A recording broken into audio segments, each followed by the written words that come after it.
আসসালামু আলাইকুম। আমি সুমাইয়া মিমি। 2023-24 শিক্ষাবর্ষে এমবিবিএস ভর্তি পরীক্ষায় জাতীয় মেধায় 1238তম হয়ে চট্টগ্রাম মেডিকেল কলেজে ভর্তির সুযোগ পেয়েছি। মহান আল্লাহ তাআলার কাছে অনেক শুকরিয়া, ভালো চিকিৎসক হয়ে মানুষের সেবা করার সুযোগ দেওয়ার জন্য। অ্যাডমিশন জার্নির দীর্ঘ সময়ে পরিবার, বন্ধু, আত্মীয়-স্বজন ও সকল শিক্ষকরা সার্বক্ষণিক অনুপ্রেরণা দিয়েছে এবং দোয়া করেছে। তাদের প্রতি আমি কৃতজ্ঞ। আমার এই সাফল্যের সবচেয়ে বড় ভাগিদার আমার মা। পাশাপাশি 2 বোনের অক্লান্ত পরিশ্রম ও অনুপ্রেরণায় আজ এখানে এসেছি। 2011 সালে বাবার মৃত্যুর পর থেকে আপুদের পরিশ্রম সার্থক। বাবার স্বপ্ন ছিল 3 বোন মানুষের মতো মানুষ হব। আজ তিনি থাকলে খুশি হতেন। আমার এই সাফল্যের অন্যতম ভাগিদার সায়েন্স কোচিং ও মিরপুর সায়েন্স কলেজের সকল সম্মানিত শিক্ষকরা। তাদের প্রতি আমি কৃতজ্ঞ। 10ম শ্রেণী থেকে চিকিৎসক হওয়ার স্বপ্ন নিয়ে সায়েন্স কোচিংয়ে ভর্তি হই।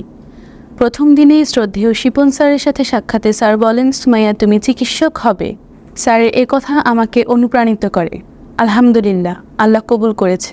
কলেজে প্রতিষ্ঠাতা অধ্যক্ষ আনোয়ার হোসেন রিপন স্যার আমাদের সবচেয়ে বড় অভিভাবক।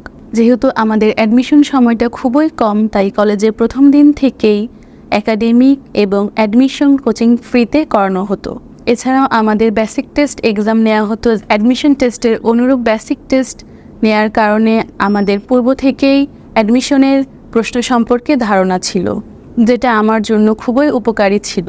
প্রতি সপ্তাহে কুইজ টেস্ট, প্রতি সপ্তাহে 2 দিন বিভিন্ন বিষয়ে প্র্যাকটিক্যালের সুবিধা আমাদের জ্ঞানের পরিধিকে সমৃদ্ধ করেছে নানাভাবে।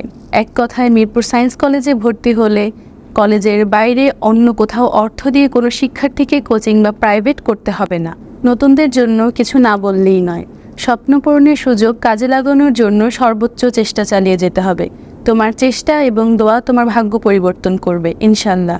আমার জন্য সবাই দোয়া করবেন যাতে একজন ভালো চিকিৎসক হয়ে সবার সেবা করতে পারি। পরিশেষে আমার প্রিয় শিক্ষা প্রতিষ্ঠান মিরপুর সায়েন্স কলেজের সার্বিক কল্যাণ ও সফলতা কামনা করছি। সবাইকে ধন্যবাদ।